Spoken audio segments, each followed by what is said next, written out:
Hello, Hello there, is that Jocelyn Brown? it's speaking. Hi, it's DJ Gloss here from Sound Fusion Radio. How are you?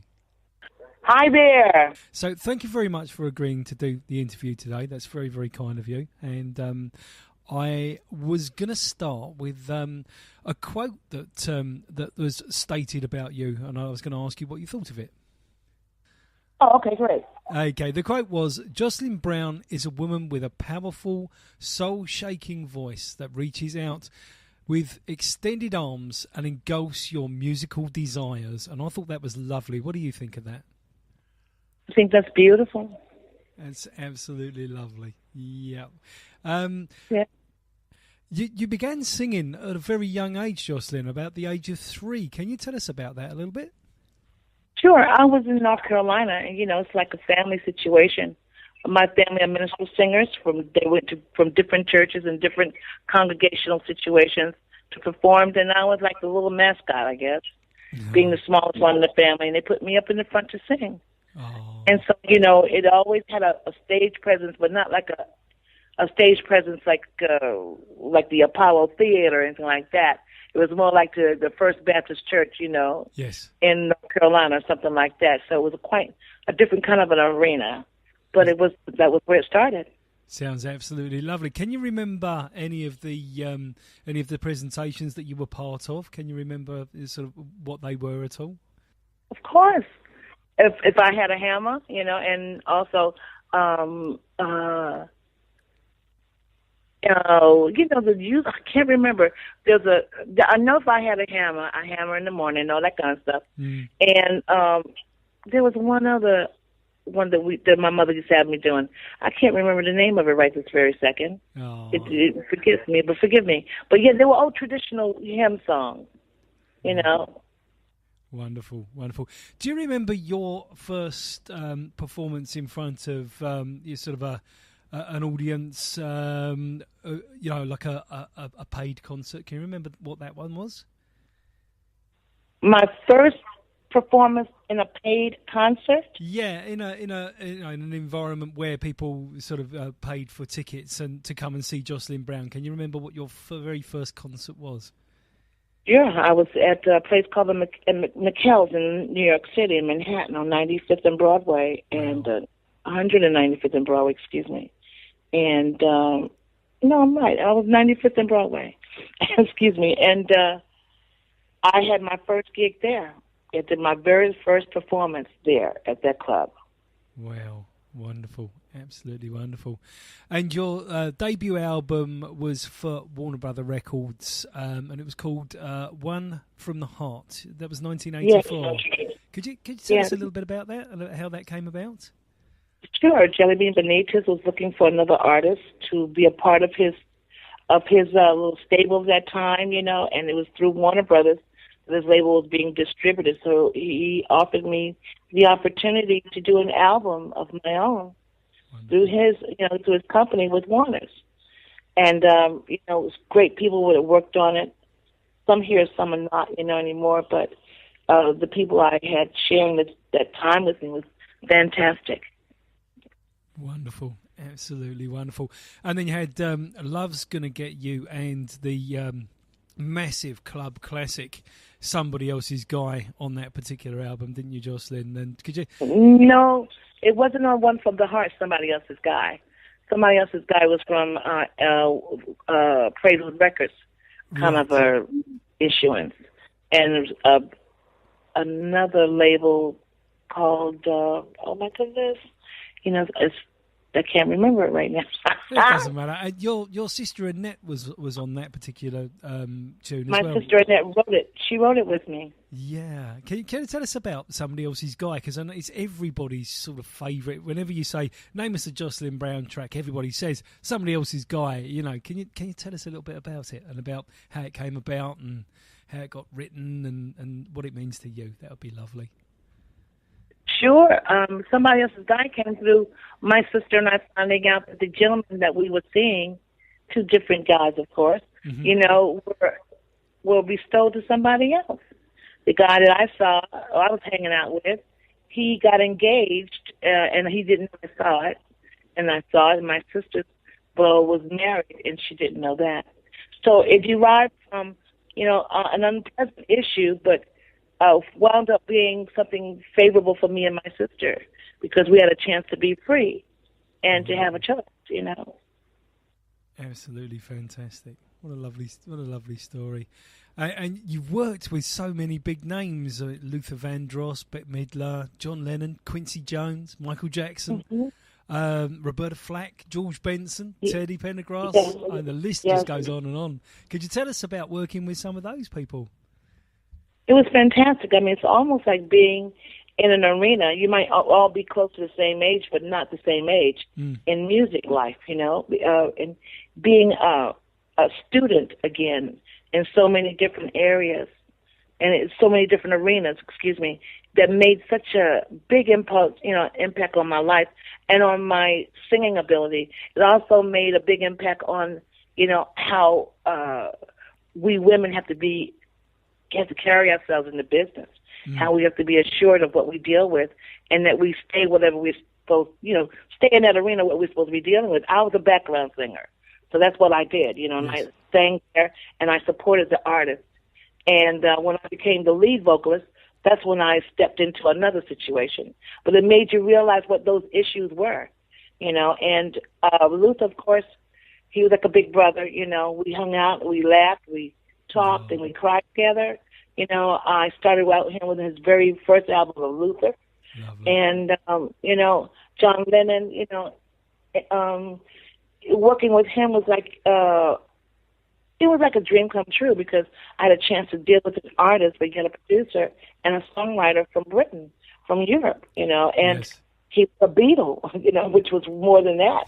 He was a part of a legacy of originality, which was wonderful. And what was more intense was that he was a regular guy. He didn't have no big head. He was wonderful. I loved him. Oh. It was really nice. So, Quincy Jones being the master of all things as far as music is concerned in America, as far as I'm concerned. Yes. He was wonderful. Lovely to talk with, lovely to work with. He was great. Oh, wonderful. And what about the great legend that is Michael Jackson? He was great.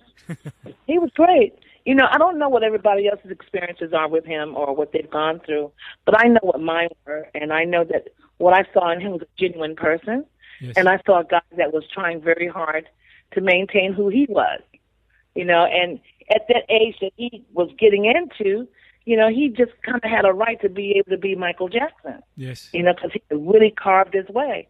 And he was really loving and he was really sweet, a real sweet, nice guy, Absolutely. That's, that's most people that I've ever spoken to that have worked with Michael. They say very similar about him. So there you go. There's a lot in what people say, especially those that are close to people. And, I think that's very, very true. Yeah. That's lovely. That's lovely. And George Benson, how did it go with George? It was wonderful. We did Love Times Love. I did that with him. And yes. Yeah. Wow. And I've always admired him. I've always admired his work, and to work with him in the studio and Quincy together was like, magic. Wonderful. Well, I played Love Times Love on the breakfast show this morning. Did you? Yeah, one of my very last tunes. It was my second to last tune. I finished with the Dells, but my second to last tune was George Benson, Love Times Love. So there you go. Look at that. Wow. Yeah, absolutely fantastic. And Teddy P. Wow. Teddy Pendergrass? Yeah, Teddy Pendergrass. Wow, what a wonderful performer. He was excellent. I never worked with him. I was a part of the show that he was on. Yeah. And we had a chance to talk in backstage and stuff because one of my best friends sang behind him. And, of course, how us women get together once we see each other on the road, we were like, wow! And he was back there listening to us cackle, and he came back there and got into our conversation. So, some great warm moments like that I remember about him, He was a great guy. Oh, wonderful. Oh, that's fantastic. Now, I saw a video of you with Incognito in London performing Ain't No Mountain High Enough. Wow. Right. And then you went straight into Always There after that. 2 absolutely fantastic songs, and so electric on the stage with Bluey and the gang there. How did that feel? It was fantastic. Wonderful. It was great. It was just great, being with folks that you work with, and y'all did a creation together was fantastic. That's lovely. And do you favour the live performance over the recording? I know most artists do, but I had to ask you the question. Yes, I do. I prefer the live performance. I mean, my band does a little bit different, but yes, I prefer the live performance. It has a lot more to share with the audience, and they share it with you by singing with you. It's wonderful. Wow, and I saw that audience sharing with you there when you were performing with Incognito. Absolutely fantastic. You can feel the electric from the video, let alone if you were standing in the auditorium as well. Absolutely fantastic. Just wonderful. That's really great. Could I ask you, when you were a teenager, who your musical idols were? I beg your pardon, say that one more time. When you were in your teenage years, who were your musical idols? My mother. Your mum was? Aha. Yeah. And she was your musical idol. And were there any sort of big artists in mainstream that we would know? Sure. And back in those days, Aretha Franklin, the Supremes, Maxine Brown, all the people back in that time were images. They were images in all of our minds, especially those that are pioneering in the music industry. But I wasn't pioneering then. No. I was more a student in school, and then my auntie grabbed me up and things began to change. But my auntie, her name is Barbara Roy from S&C Passion and Pain. Wow. And so she grabbed me up to do background work with her, and I was like, uh-oh, I can survive on this. This is great. Wonderful. So I didn't know it was all like this until she introduced me. So, the images that were there were many, many, many, but the ones that stick out were the ones that stayed with you, like Aretha. Yes. Yeah. Wonderful. So going back to your mother being a musical influence, can you talk us through that? Can you tell us a little more about that? Well, my mom was a part of a 16 family member, okay? And yes. Majority of the children in my mom's family sang and played an instrument. Wonderful. And so when I came around, it was about her singing with my aunt and my uncle. They were doing a trio situation called the Gaston Sisters. And I had a chance to see her perform, and rehearse and sing around the house, and wonderful. Also show me, and show me what it was, some of the techniques and what to do and all that kind of stuff. And it was worth it. She was, she taught me how to feel, and not to hear, to feel. Beautiful. First. Wonderful. Yeah.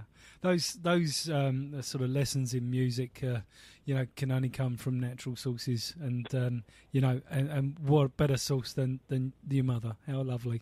Exactly. Absolutely wonderful.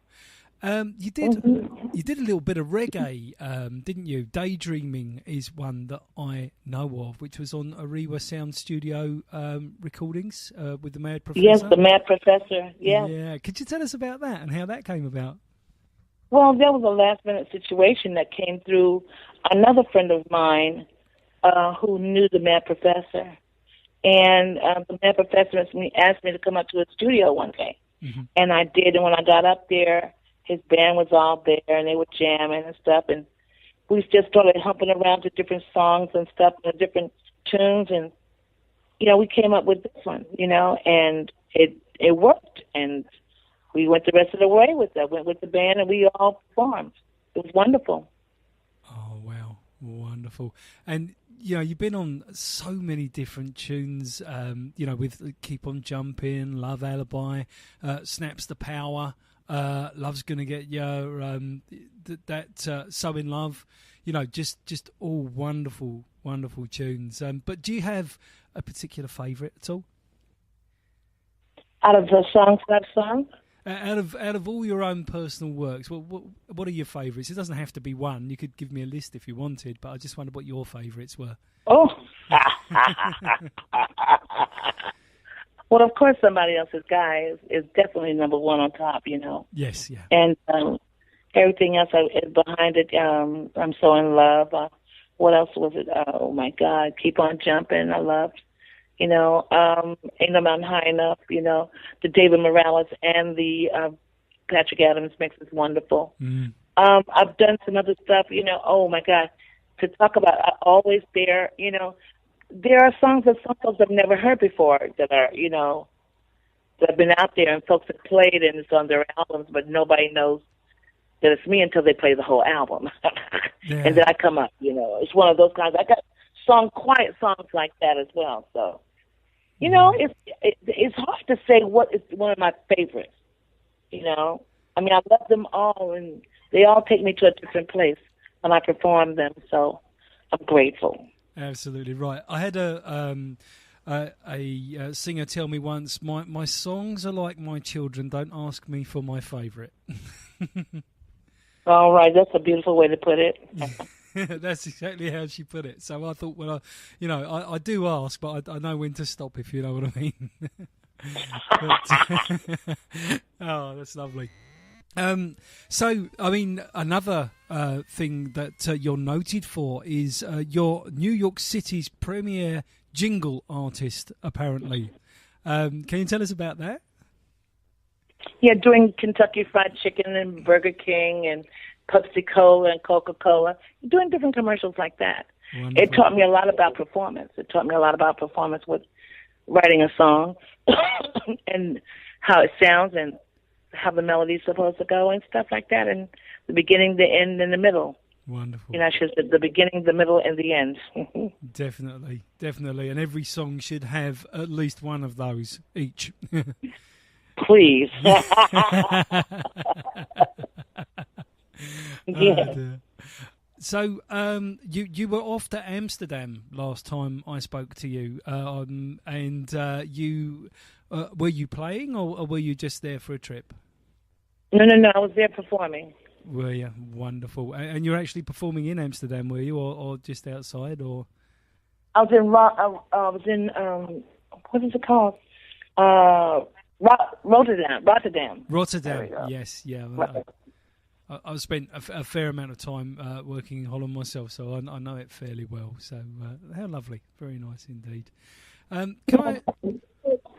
Can I ask you what you're working on currently? What your current sort of workings are? Yes, I'm working on doing a project for TV. Wonderful. I'm also working on a cartoon. Wow. And I'm doing finishing up the album with Soul Persona, and starting a new album up for Jocelyn. And this is my stuff, the stuff that I've written and stuff. Wonderful. Completely. Yeah, and collaborated with. Yeah. Wow. So we can expect an album from Jocelyn Brown. Any ideas when that might be, or have you got no timescales yet? I haven't got my timescales yet. Maybe a couple of singles really soon, but I'm not sure about the album. Might not be until next winter or maybe August, the autumn time. Yes. Yeah. Sure. These things take time. The Soul Persona album might come out sooner. Wow. Well, we'd certainly be looking forward to that. Please share any releases you have with us, because we'd love to get behind them and get them out there, played on the air. That would be lovely. I promise I'll make sure you remember that. I'll get in contact with you. That's wonderful. Thank you so much for that. And the future, what are you looking for the future, Jocelyn? What's the future hold? God keeps blessing us and keeping us, and we keep being as positive and sending as much positive energy out as we can, because we do positive stuff by doing music, you know. Just keep putting it out there and follow behind it with the vibration, you know. Yes. This world is going through some real heavy things, and music seems to be the only thing that people don't really fuss too much about. So if we can implicate something with life, it would be wonderful for that to happen. And that's what I look forward to, the future. Great music and great changing of lives. That's absolutely wonderful, Jocelyn, and I can really relate to that. That's absolutely lovely. If there's any websites or social media that you'd like to point our listeners to, then please tell them. Feel free to tell them anything you want to tell them. It's your free time to say exactly what you want to say. Oh, okay. As far as like on my website, Jocelyn Brown Music Limited, and you can go on there and chat with me if you like, and you can also go on there and leave me messages and see the follow-up things that's been happening in my career. Enjoy. Wonderful. And are you on Facebook and Twitter? I am. I'm on Facebook, Jocelyn Brown. Wonderful. Okay, because a lot of our listeners do like to go in and have a look at Facebook pages and things like that, so and Twitter too. So they like to go in and have a look. So you're in the UK at the moment. Are you travelling at all for the holiday season, or where are you for the holidays? I'm here. I'm here in London for the holidays. Wonderful. And I'm doing the work around town. Yeah. If we wanted to find you to come and listen to you perform, where would we find you? We could find you on your website, obviously. Oh yeah, and I'm at the Jazz Cafe. Wonderful. The 5th, 6th, and 7th of December. 6th and 7th of December. That's great. So we'll make sure. The 5th, 6th, and 7th.